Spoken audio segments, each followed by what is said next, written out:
Okay, we're live. Okay. Okay. Hello, hello, hello. I hope many of you are sitting at your at home, kicked up, and watching your midday news, or relaxing, or at your kitchen table, or reading a book, or reclining in your chairs, or for many of us who are still at the job. So I hope you're taking your lunch hour and you joining us for this lunchtime conversation with the Working Woman Report. But thank you wherever you are for tuning in and continuing to support the Women for Progress Radio network and all of its various programmings. I want to remind you that the Working Woman Report is programming to highlight the work of women throughout the state of Mississippi. We want Mississippians to understand, and all of you, because this broadcast, of course, is national. We want everyone to understand the impact of the work of women to not only to our communities and our families and to our states, but also to our economies and our national economy. And we're seeing right now through this pandemic and this crisis that we're dealing with, that the work of women is what everyone is calling essential. Okay, and so we're glad that you're joining this conversation with us, and we're right here every Wednesday from 12 to 1 here on Facebook Live. And also, I always share the different radio networks that we are part of. Spreaker Radio app that you can download, iHeartRadio, Apple Podcasts, Spotify, SoundCloud. And I usually just throw those out and say, go get them and get our shows. But I want to say to you all that if you download one of those apps, and if you ever want to find us or even some of our previous shows, is just put in Women for Progress or the Working Woman Report or Women for Progress Radio, and our shows will come up. And also, once you log in and sign in to one of these apps, you can set it to send you a reminder whenever a new broadcast is recorded, and then you're able, if you miss us live, you can go back and listen to that programming either on your phones or your tablets or your laptop computers. So thank you so much for supporting this effort, and you can get us in so many ways. We want you to share the information of Women for Progress Radio and the work that we do. If you're a woman and you're interested in community service, you're interested in networking with a group of women that are just golden. When I say we are golden, we are golden. Supporting each other, empowering each other, and it's really a soft place for women to land. Now, we have a few men members too, but mostly we are a women's organization that supports our community. We are committed to community service now, so we're not a sorority or a social club or anything like that. Our focus really is community service in not only empowering ourselves, but empowering those around us. So go to our website at womenforprogress.net, womenforprogress.net, and find out more information about our organization and what we do. Because even through this crisis, we continue to do empowerment work like this work that we're doing here with our show.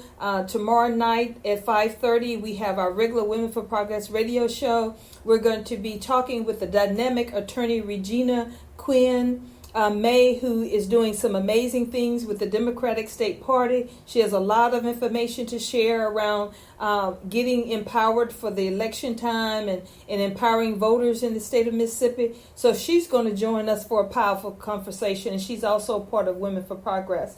So there's a lot of stuff going on behind the scenes. We are having private Zoom conversations and group Zoom conversations where we're talking with each other, sharing resources and information, figuring out how we can empower other women through this crisis. And then sometimes we're just sharing. We're just talking about the wonderful things that we are doing on a personal level, like the 5 miles that I walked this morning.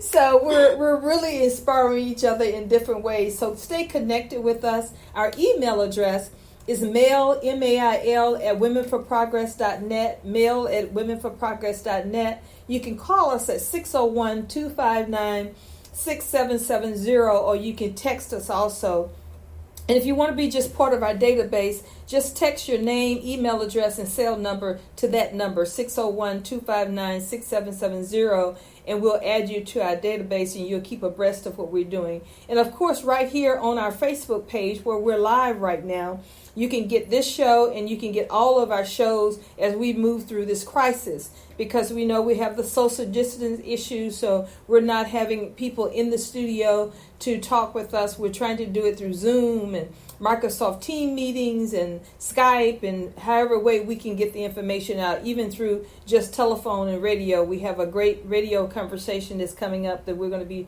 sharing also with a dynamic woman that is doing great things and empowering our community too. But today I am just tickle pink to have Miss Carol Harris with us, who we're going to talk about supporting women-owned and small businesses.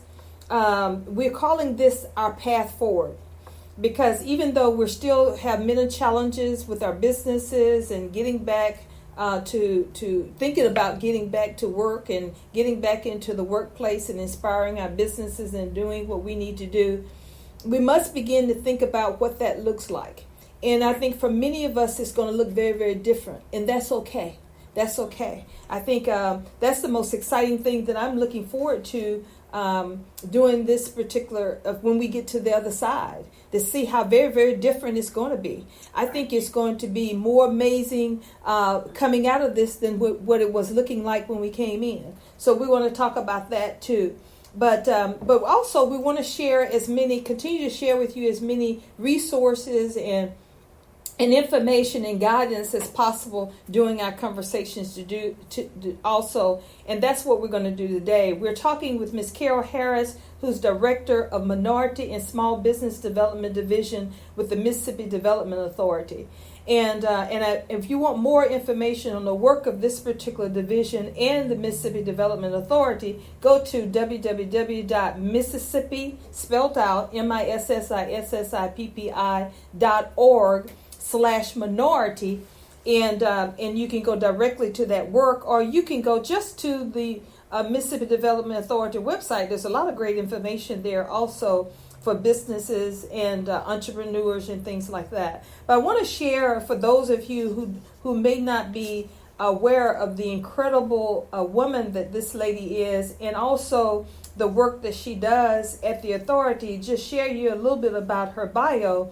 Kara is, of course, a native of Brandon, Mississippi. She's a graduate of the University of Southern Mississippi, receiving a Bachelor of Science degree in Political Science, and of Jackson State University, graduating in 1995 with a Master's of Public Policy and Administration degree with a concentration in public administration. In January 2002, she joined the Mississippi Development Authority as an associate manager within the Minority and Small Business Development Division, and has served in several different positions within the division, ranging from associate manager to interim director.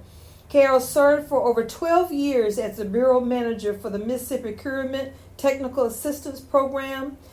This program connects Mississippi small and minority, disadvantaged, women-owned, and veteran-owned businesses with local buying offices, helping agencies to meet their congressional mandated procurement goals. As the Bureau Manager for the statewide Procurement Technical Assistance Program, she assisted with directing a network of procurement technical assistance centers to national recognition while aiding Mississippi businesses in receiving over millions of dollars in federal, state, and local government contracts.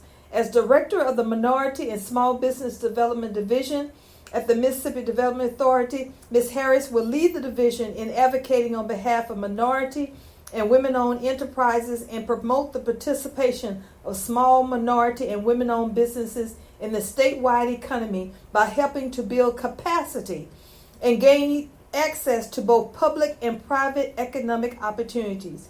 Kara is certified by the Association of Procurement Technical Assistance Centers as a certified contract specialist and a member of the National Contract Management Association and the Defense Acquisition University Contracting Certification Program. As I stated, she resides in Brandon, Mississippi, and she's a mother, a Sunday school teacher, choir and praise team member. And I think those last titles, Carol, were your most important during your bio. They are. They are most definitely. And now I am utilizing that mother, teacher, director role, and we are, making it all work in one spot together. But thank you, Ms. Jones. I appreciate you so much, and thank you so much for the invite. Especially on such an important conversation. I mean, what we're talking about today is important to a lot of small businesses, but it's important to our community. So I just appreciate you, and I appreciate the work that you're doing with the Women of Progress and the work that the whole group does not to mention the Working Women's Report today. This is valuable information. If anyone is interested in just becoming a part of the community and staying abreast of what's going on, I commend and I recommend that they join this organization. This is a great organization. Well, thank you so much. You've been a long-time supporter of us, and we appreciate your support and your membership and in your engagement. And I want to get right into the conversation because we got a lot to cover. And I talked a little bit about the challenges that we all are going through during this pandemic crisis. But one of the things on the Working Woman Report, we like to first talk about the woman. And you have this amazing career and have worked and obviously been strategic at designing this career for yourself. And so I'd like to talk about what are some of the things that you are learning from yourself as a mother, as somebody who's engaged in your community. What are some of the things during this pandemic that you have learned, even just about yourself? And what are some of the things that you are changing in the way that you are even conducting your life as a wife and a mother and a business owner and all those kind of things? Well, the one thing I think that all of us are having to just take another look at how we go day to day, and we're multitasking in a way that women have not multitasked before. Of course, I do have have two teenagers, and so I have one that's in middle school, so that makes me also a teacher during the day while I'm also trying to do other things.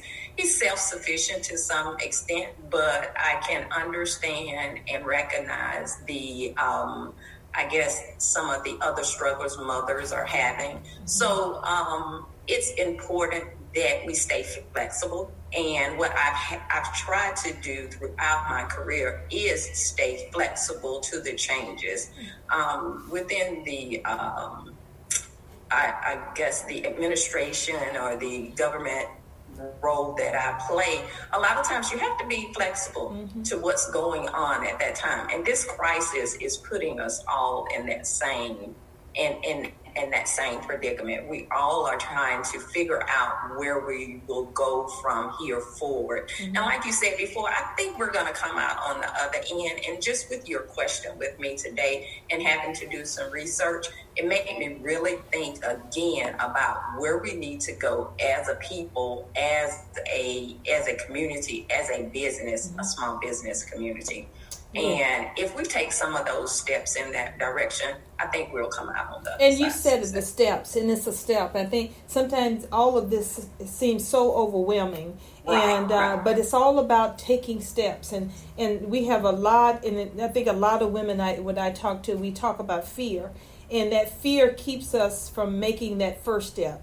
But that's all we want people to think about. What is my first step? And that first step is going to lead to the next step, and on and on and on. But let's talk a little bit about the Development Authority, because it is really a powerful and resource entity in the state of Mississippi. What is the Mississippi Development Authority, and specifically, what are the mission and goals of your division? Okay, well, the Mississippi Development Authority is the lead economic agency for the state of Mississippi. So we lead the effort in bringing in job creation and increasing the tax base for the entire state of Mississippi. Now, this goes from anything from tourism to, of course, small business development and large industry, bringing them into the state of Mississippi. So we're working to create jobs as well as a better quality of life for each and every Mississippian. My division, of course, is the Minority and Small Business Development Division, and what our goal is, everything we do in this division is predicated on two premises, and those two premises are creating opportunity and providing access to opportunity, as well as building capacity. So at the same time as providing those opportunities, we're trying to ensure that our businesses, our target businesses, which is minority and women-owned businesses, they have the capacity to perform on contracts and within if it's state and local or federal government, as well as the commercial marketplace. And we're trying to make sure that everybody is able to compete and be successful. And what would you urge entrepreneurs and women-owned businesses and minority businesses to reach out to your division for support? Well, what we found in the past and with past studies is that most businesses fail because they don't have the basic business infrastructure. It's not because they don't know their craft.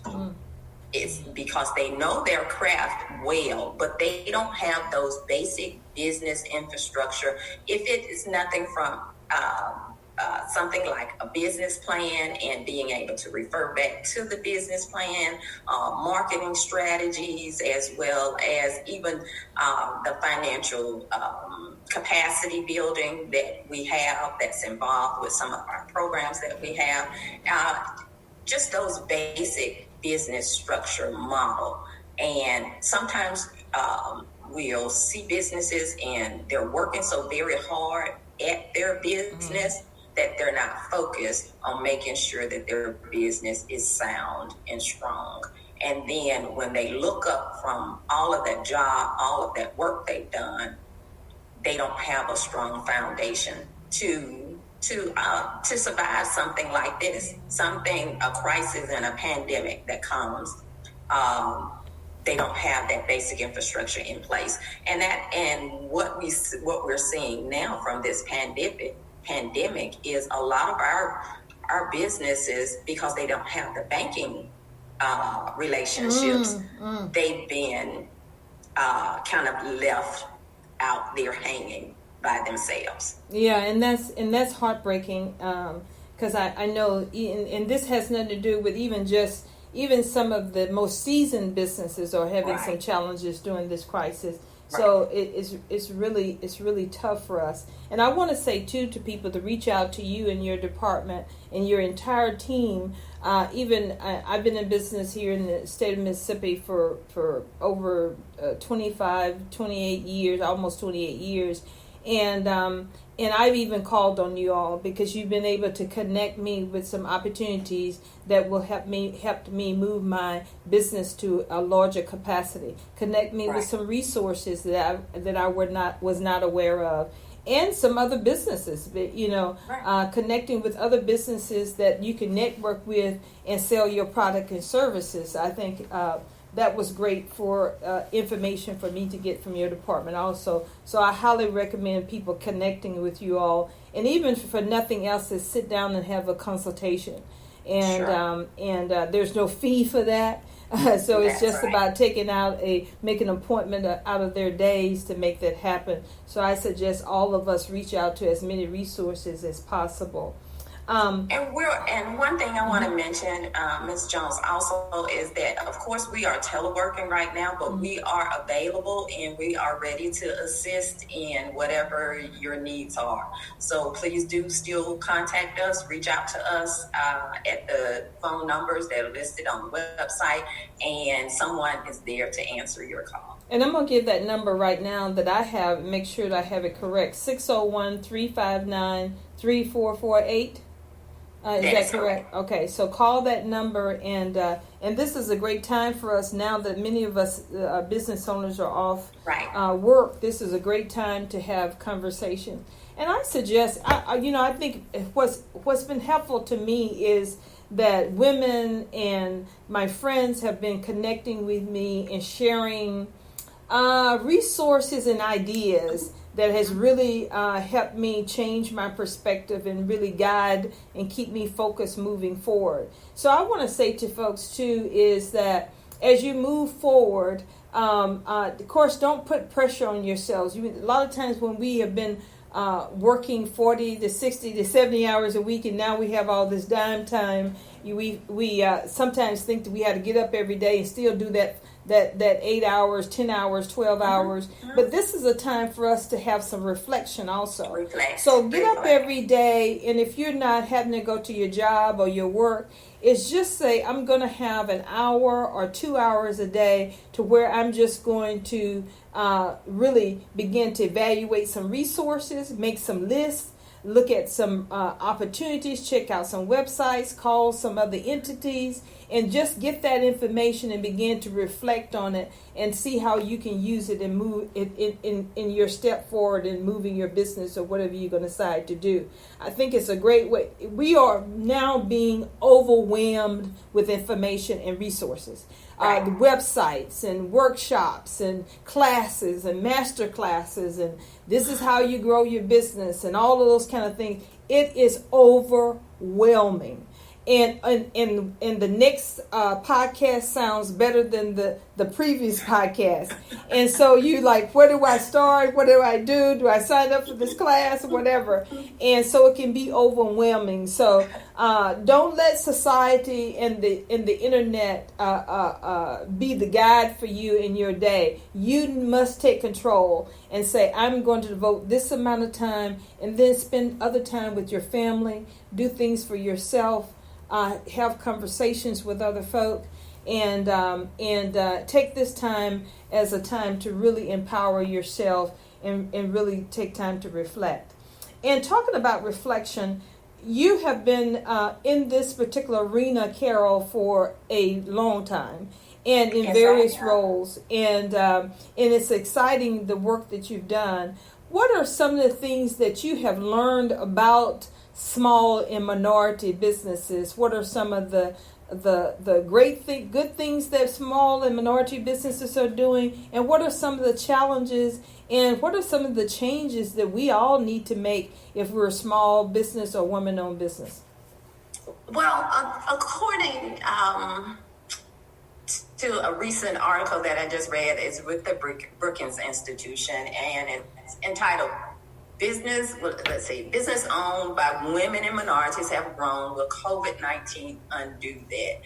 And it looks at two crises that we're facing in the small business community. And these are not crises that just came up right now. These are crises that the minority business community has faced for many years. Mm-hmm. However, the one thing I have learned about minority businesses since I've been in women-owned businesses, since I've been in this arena, is that we are resilient. Mm. We are resilient, and even though we face some of the toughest challenges, we also lead some of the toughest recovery as well. We are the leaders in recovery, because we will do the work that no one else wants to do. We will do that work, and we will continue at it as well, even with some of the doors closed in our faces. Mm-hmm. So the resilient is what I wake up for and go to work every day. The resilience is what I answer my phone for when those individuals call me and talk to me. I have to really give a shout out to Ms. Donaldson with Donaldson Industries.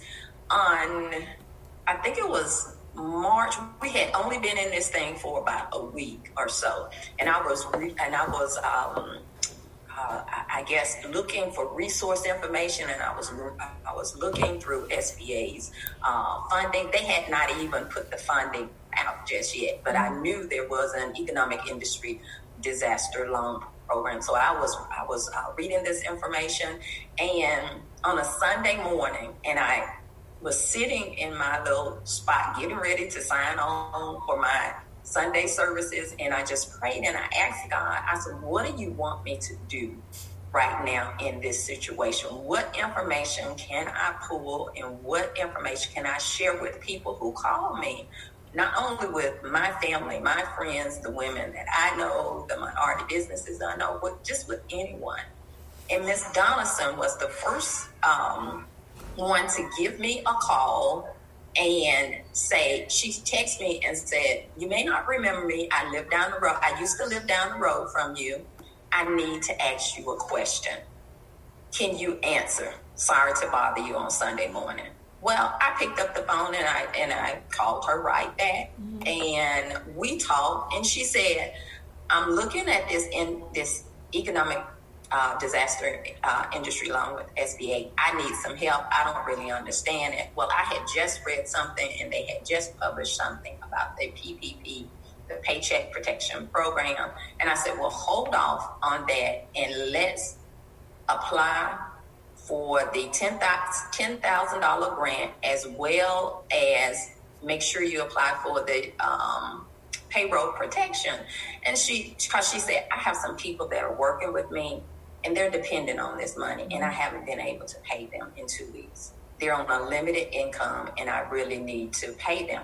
She had a heart for the people that work for her. Right. And she just kept plugging away at it and kept plugging away at it.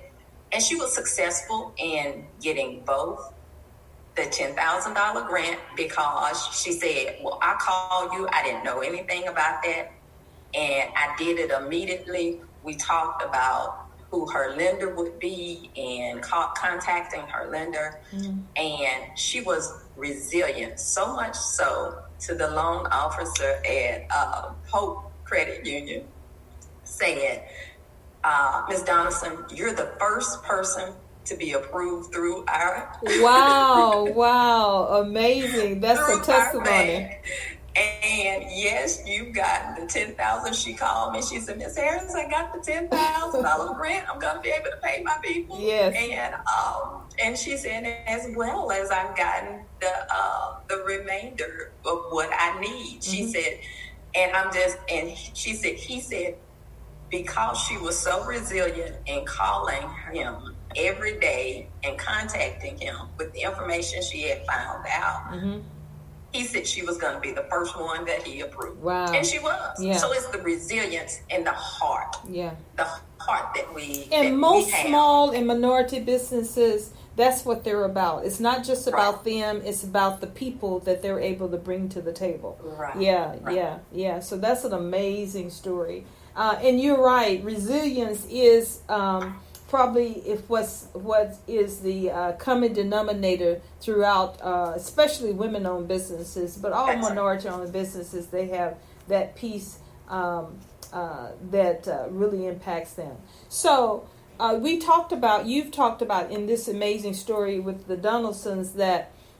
We have, of course, the payroll protection program that, of course, now has been open again for the second round, and then this particular grant that's through SBA for the $10,000. What other opportunities out there that you want to make sure that minority and women-owned businesses are not forgetting about?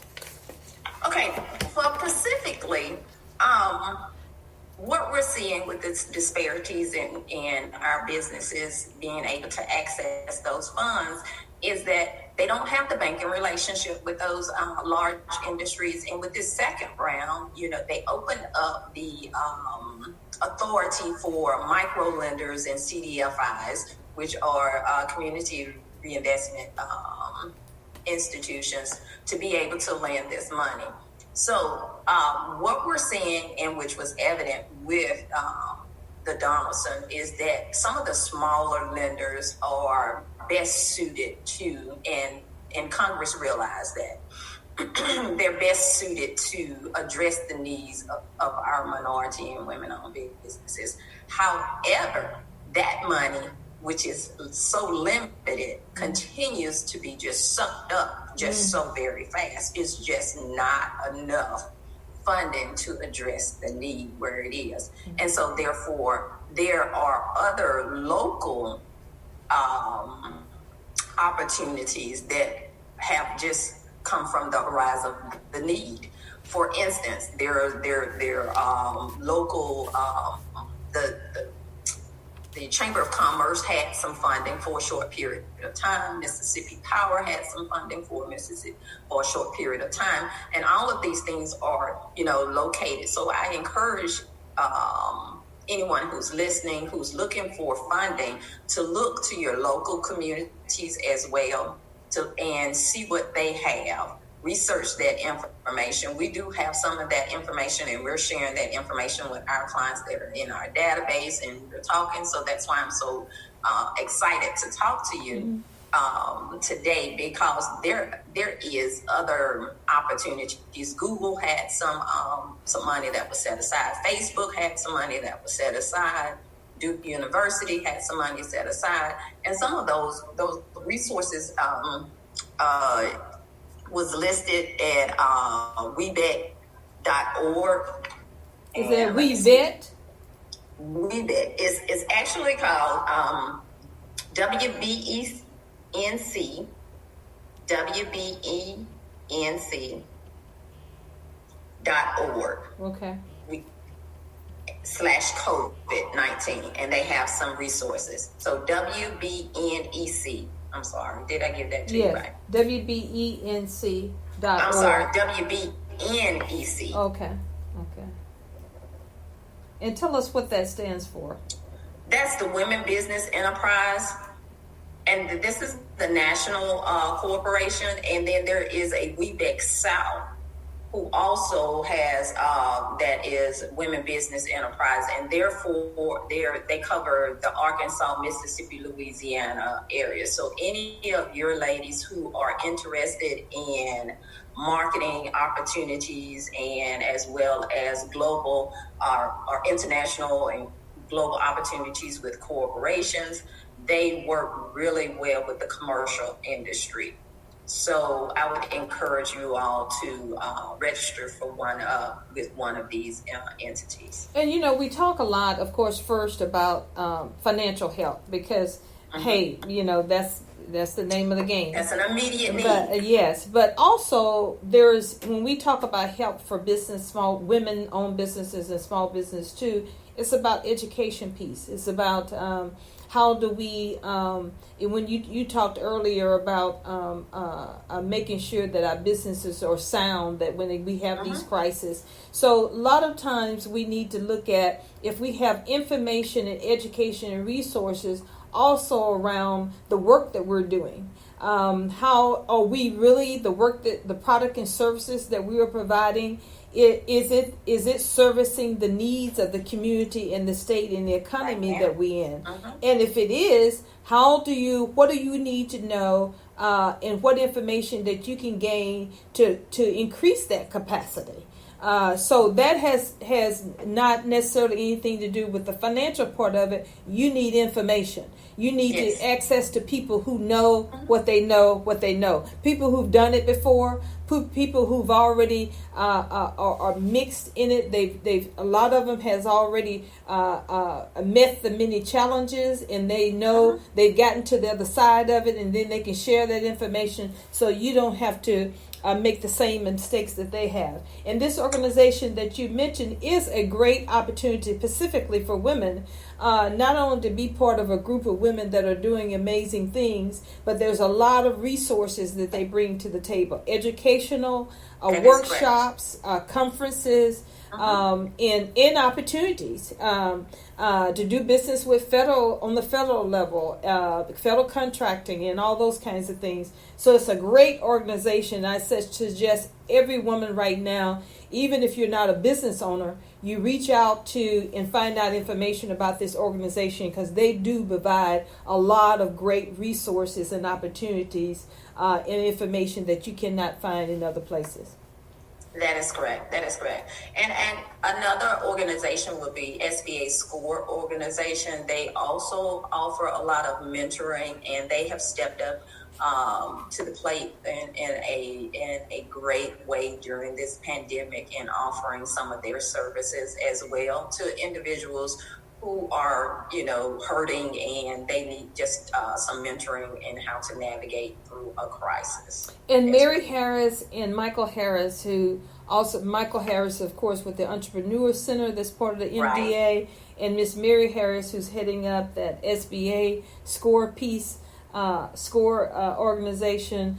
They are just two of the most incredible individuals on the planet. I just cannot pat on the back to them for who, not only who they are, but the work they do at these organizations, and they are so welcoming and kind, and they're dedicated to empowerment to people who reach out to them. So I want to say to people also to check out the Entrepreneur Center, which also has a link on the MDA website, Mississippi.org.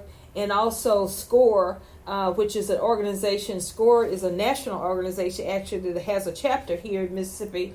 But all over this United States, there are SCORE chapters that are empowering their community. And SCORE has a long history of success at really mentoring not only entrepreneurs, but even existing business owners. So those are two that have been around a long time, and especially right here in our community. And I think many of us do not tap into those resources that are available there. So just some amazing things at the Mississippi Development Authority, and resources that you want to reach out to. But specifically, if you're a minority or small business and a woman-owned business, you need to reach out to Ms. Carol, who's director of this division. And the website, again, is www.mississippi.org is the authority website. But if you do www.mississippi.org/minority, you'll go right straight to that division for that specific information around those types of organizations. I'm excited about all these opportunities, but I want to shift just a little bit on before we run out of time on some stuff, on some exciting things that I've been talking about and working on for years now, but we're finally getting some traction with changing women's minds around non-traditional careers and job opportunities.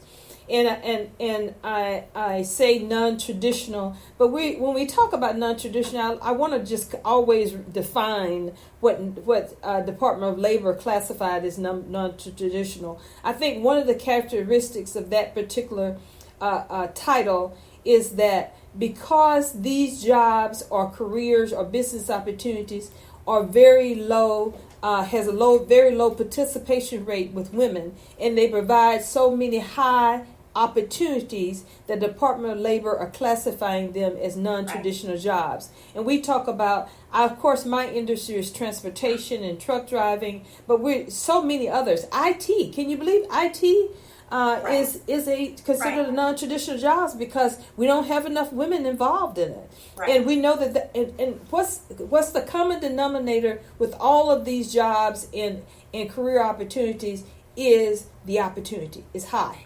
It's high wages, great benefits, and sustainability. So when we talk about even construction jobs and HVAC and plumbing and electrical contracting, just a few weeks ago we talked to Miss Tanya Hicks from Atlanta, Georgia, who's a native of Mississippi, Meridian, Mississippi, who has one of the first women who owned her own electrical contracting business. Not only she has a couple of locations across Atlanta, but now she's also is putting locations in other countries. And she's an African American woman that looks just like you and I, that has blazed trails, and now she is creating this entity called Women Can Do Everything, where she is bringing training to a facility to where women can learn about these opportunities, be trained on these particular opportunities so they can take advantage of it. So I want to talk a little bit about how maybe your division might be looking at this particular role too, because this is business development also. I think women need to become plumbers.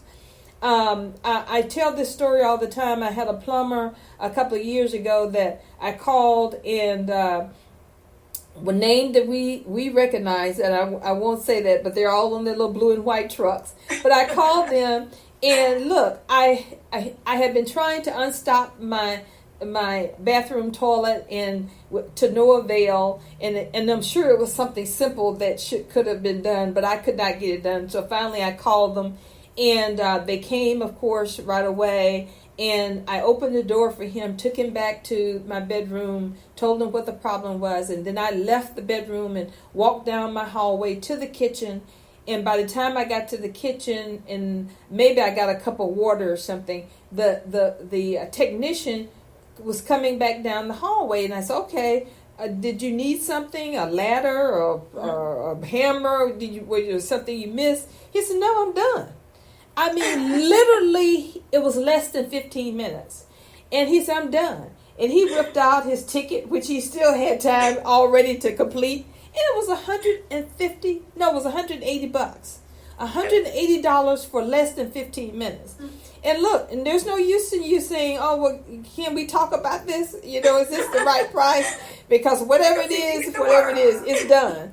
So I shared this story because I want women to understand is, if we had our own plumbing business, those of us who have children and husbands, you can go and do 2 jobs a day and go back home and cook dinner and kick back up and relax or whatever.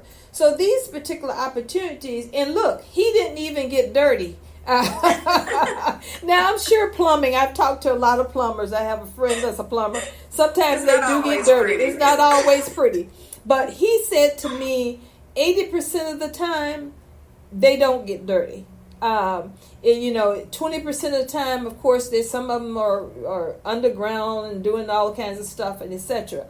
So I want women to look at these particular opportunities because of the opportunities that comes with them. We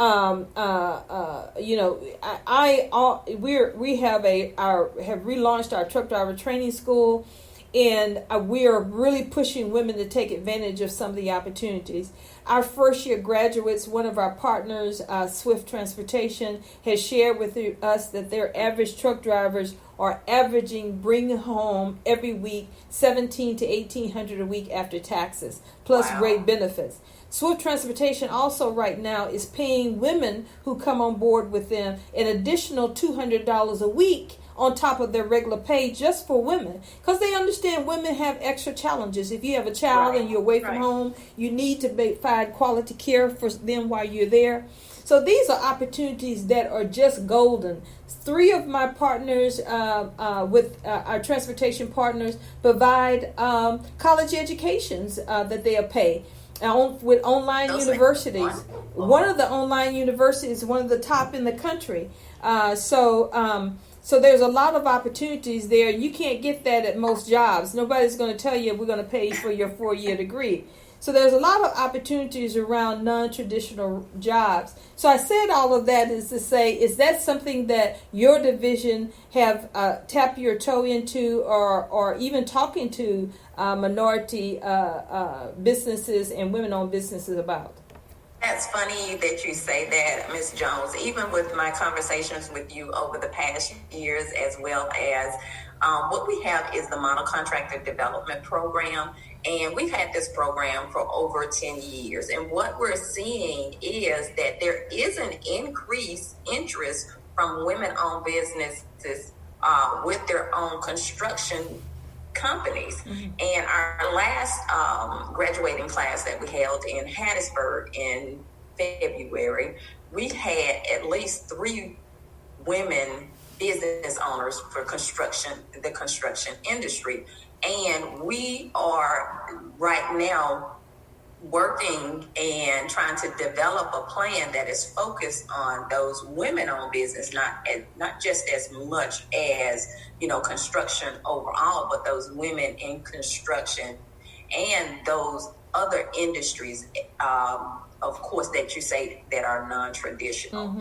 And even with the recession, with the Great Recession a few years ago, those industries were greatly impacted. And so therefore, then there was an increase, it seems, after 2008 to 2012 of the interest from women who had lost other opportunities at that time to go into this business.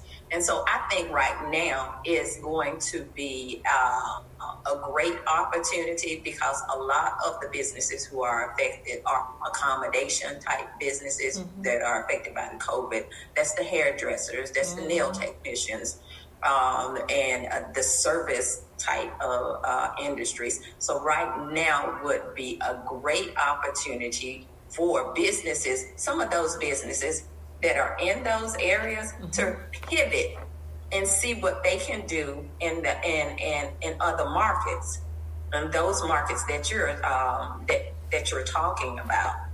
So yes, we are. We're making efforts and stride to try to pull in some of our clients who are interested in going in that direction. And of course, you may be familiar with the organization that's on the Mississippi Gulf Coast. It's Women in Construction. So they're training those women in construction, but we want to take it a step further, and we want them, they're being trained for the skills, but we want them to be also, we want to train them to also start their own business so that they can support their families, that they can support their communities as well. So yes, we are focused on some of those efforts, as well as trying to make sure that our businesses or have the infrastructure that they need to start their business in those non-traditional markets as well. Well, I'm so excited to hear about that. We're going to be setting up a few dialogue sessions as we move forward over the next couple of weeks, and we're going to be focused on just that. So we'll reach out to you and your division to be a part of those conversations, because I think a lot of times women want to know that it doesn't have anything to do with necessarily your intelligence level. It's about, sometimes with these things that are new, we need to walk folks through. And you say this, you start here at 1, and you go 2, and you go 3, and you 4, and here are some of the other resources, and we get to connect the dots for folks. Now in this time, we need to change. This is about a mind shift. We need to start changing our mind, and not also just looking at the short term and what we're doing right now and trying to fix that. We want to fix it, and we want it to go away. We want this virus to go away right now. But what we need to do right now is kind of look at the big picture. The big picture of what is to address the need when it comes. And right now is a perfect time to do a mind shift, to reassess what we're doing and reassess what the opportunities will be, and that will avail themselves. Yes, we may have been, we may have been doing janitorial services, but we may be able to do something just a little bit more, and we may be able to do truck driver and training academies as well. Exactly. As well. Well, I'm so glad, and you mentioned something that I'm going to bring back, something you mentioned early too, and it goes back to what you talked about with the mind shift. This is the time for many of us, and specifically minorities. We are every day doing the business of business. And even just many of us have challenges. Some of us working 2 or 3 jobs. Some of us just trying to meet the challenges of even just having a career and taking care of our families. So we get up every day and we're just focused on the work. We have not had the time to really slow down and to really look at this thing strategically. But now this is the time. And I want to say to women specifically that this is your time. Society for hundreds of years have said to us, you have to do this, you have to walk this way, you have to talk this way, you have to sit at this particular table, you have to wear this particular hat. And I'm saying to women that this is our time. This is our time to evaluate everything that we do. Maybe you are right now in a successful career, and it's okay, it's paying you a paycheck, but it doesn't bring you joy and satisfaction. In your heart and in your mind, you know that this is not the seat or this is not the table that you should be sitting at. This is the time for us to evaluate that and make a plan to move ourselves to that place that we know we need to be. It is definitely for us to have joy in our lives and our work every day. And I want to say to women also, we get up every day and we do a lot. We raise our children. We empower our families. We're helpmeets to our husbands. We care for our loved ones and our senior citizens. We're on the usher board. We're in the sister meetings. We're at the hospitals. We're in the nursing homes. We're making this world go around. We're making this world go around. And I want to say for us, this is an opportunity for us to reevaluate ourselves. And we need to understand that also we need to not look for satisfaction to anybody but our higher power. All those folks are telling you that you got to wear this particular hat, you got to sit in this particular spot, you got to go to that particular job, you got to live in that particular neighborhood, you got to drive that particular car, you have to put on that particular skirt.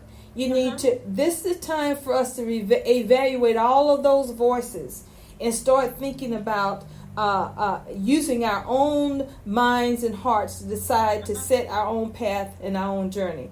And finally, I want to say, too, is to get out of our own ways. Because, and even we as women, we need to say to each other when we see each other, it's okay. We need to support each other in ways that we have never supported each other before. It is going to be critical for our survival as a community for everyone to do this. We have got to support our community, our businesses, and we have got to support each other. It's going to be critical to our survival. This is, if there's ever a time where we need to go back to doing the things that we were doing before and supporting our community, this is that time. Yeah. And I think that I grew up in an era, I'm a baby boomer. So I grew up when that's what it was about. Community was connected. Churches were connected. Families were connected. I mean, we practically have a church on every corner now. But I don't know if we're better spiritually for that effort. So we need to rethink that too. If you got one street and you got 4 churches on it, somebody need to be coming together because all of us is in the same neighborhood. So we have a lot of things that we want to reflect on. But I want folks to think about this as a joyous time, even though it's a challenge for us. We have lost loved ones. Our hearts have been broken. We have people that are sick. We have people who have lost businesses, and a lot of the businesses will not be coming back. But let's look at this as a joyous time, as an opportunity to really do things and do things differently in a better way. And it's not going to be easy. It's going to be challenging for us. It's going to be challenging for us who may not have some of the issues and challenges that some businesses have had. It's going to be tough for us because Yes, that whole this thing mind has shift put is all tough. of us on a Yeah. level playing field. So Yeah. we're all facing the same the same difficulties, the same needs Right. as our fellow man, from small to large. So Right. it's going to be challenging. Right. So, and I think an article I read just said, look at your plan B. Get outside of the box, and you may not know where you're going or where we're going with this, but at least we'll know in what direction. And our direction should be trying to do better. Yeah. And do better for ourselves. Yeah. Well, this has been an amazing conversation, Carol. I thank you so much for giving me your time today. Thank and you. I look forward to inviting future me. conversations for all of this. Now, in closing, is there something you would like to leave with small business and women-owned businesses right now that you'd like for them to think about moving forward? Well, just a few ways for a few strategies for small businesses to make sure that they survive and they get out of that they rebuild during this COVID-19 crisis. Just a few things that they should be doing and that they should be looking for. They should be accessing their financial damage and looking at what damage they have, and just looking at the hard numbers, their profit and loss statements, and taking another look at their business plan, considering how their business may pivot to fit the current needs right now. So this is very important. It may be brick and mortar versus digital. Just an example of what you're doing right now here is you were going into the office, and you were going into and now you're doing it digitally. Mm-hmm. You're addressing a wider market. You may be able to get business individuals to come in to speak to you nationally or internationally, mm-hmm. that you may not have had access. So just kind of looking outside of the box, and like you said before, what the opportunity is. Get clear on what your business strengths and weaknesses are. Get clear on whether you want to continue to do this. Consider whether, of course, there's the funding need. We're going to, everyone, all of our small businesses are needing some type of assistance where that is concerned. But instead of just looking to the SBA PPP loan program, look internally into your local communities and some other resources. Contact our office. We will be happy to share what resources that we have as well. And as well as just revamping your budget and your spending. You may have to, I know this is going to sound horrific, but you may have to spend some money before you can earn some more money. So because you may need to pivot into addressing what the need is. You see a lot of people are making masks, a lot of people are going into cleaning, a lot of people are making, but you may be able to do something. The education, kids are at home, their online studies. There may be somehow, some way, some of these women may be able to assist in that area. We can just start looking at what we can bring to the table. I know I have a math tutor, and I told my son, of course, this new math. I don't care how many degrees that you have. This new math is hard. Yeah. This new math, we're going to have to make sure. So there's an opportunity right there for tutors who can do this. Yes. Now that we've been introduced to it, we'll just have to grow into it and advance at a level where it starts to, benefit your business, mm-hmm. and yourself. So, and like you said before, developing a timeline and just being good to yourself. Don't think that you're going to fix this problem all in one day. You got to prioritize, be realistic about, doing everything at one time. Have some immediate goals, whether they're securing funding or rehiring employees, restocking, then reopening, and then there are individual steps to recovery. And then, of course, a contingency plan for the next crisis.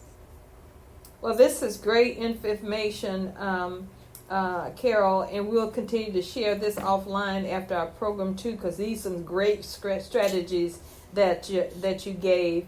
And I like the idea you mentioned about these online opportunities, because those who are listening right now, if you are these college students, they're needing some job opportunities. So if college students, specifically women that are looking, well, it doesn't matter if you're women, male or female, and you feel like you can offer your tutor services. I want you to call us email us at mail, MAIL, at womenforprogress.net. And our cell number is 601-259-6770, and we'll connect you with some mothers and grandmothers that still got a little change in the pockets and willing. And now that they've been doing this teaching whole thing, and their hair is been pulled out, and some of us has gone gray, we're ready to pay you your fee to help out wherever you can. And you could be Zoom tutoring meetings, with kids. I saw last night my 13-year-old grandson in his church. They have some church groups, youth groups, and they met by Zoom. And it was just fascinating, the conversations that they were having. I was just really, because I was just saying to myself, and also praying for my grandkids, because I said, my 13-year-old is such a people person. He loves people. He loves being around people. And I think he is getting just really, I think it's really impacting his mood. So this has been a way for him to engage with his friends and his church members around those types of activities. So that online education piece is great. Also, artists. If you're an artist and you are that's your profession, I mean, wonderful things is to learn for all of us, even our children and the older adults, is to learn how to paint online. You can do Zoom classes for that, and that's pretty lucrative.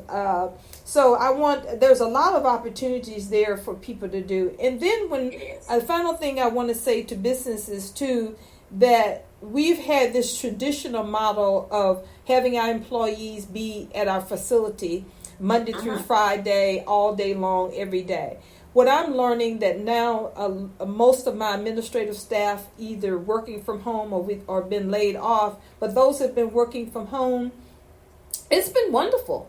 I'm even thinking about when we come back fully again, is to allow them to take off a couple of days a week where they work from home. And then we have a plan in place or projects in place that on these particular days, this is what you're going to focus on. And if you get that done by noon and you want to take the afternoon off, I'm fine with it. I'm just interested in the bottom line.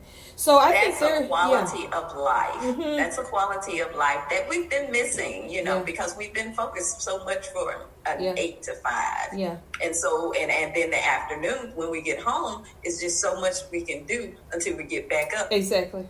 And do that same thing. And when you talk about cutting costs too, that is another way, because some employer may say, look, I don't mind chipping off $2 an hour of my salary to be home a certain number of hours a day. I'm willing to do that because the advantages and opportunity for me to be home with my family is worth me giving up that $1 or $2 or whatever it is an hour. So I think that we need to look at that. I think our lives are going to look very, very different beyond this COVID-19 crisis. And I want to say to folks, it's okay. Because we've been doing the same thing, the same way for hundreds of years. And it's going to be a challenge for us to look differently. But one thing I know that women, we've learned a lot through this crisis, and we are ready to do some things differently. Again, Carol, we've been talking on the Working Woman Report, and we've been talking today with Ms. Carol S. Harris, who's Director of the Minority and Small Business Development Division at the Mississippi Development Authority. That website again is www.mississippi.org/minority.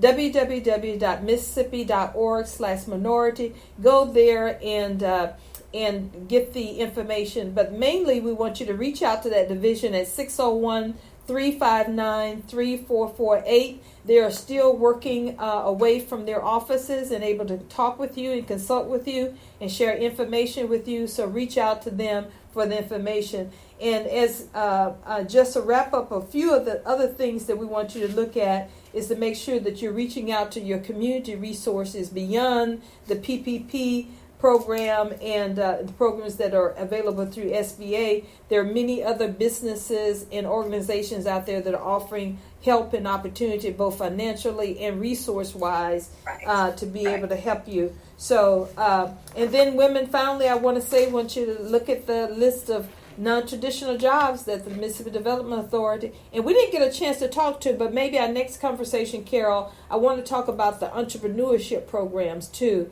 And that's going to be big for us moving forward, but that's a whole nother conversation we can talk about. But thank you so much, Carol. I thank you again for your support of Women for Progress and being part of this organization. But I also want to give you a pat on the back for the incredible work that you do, for the incredible woman that you are, and your commitment to excellence in all that you do. Okay?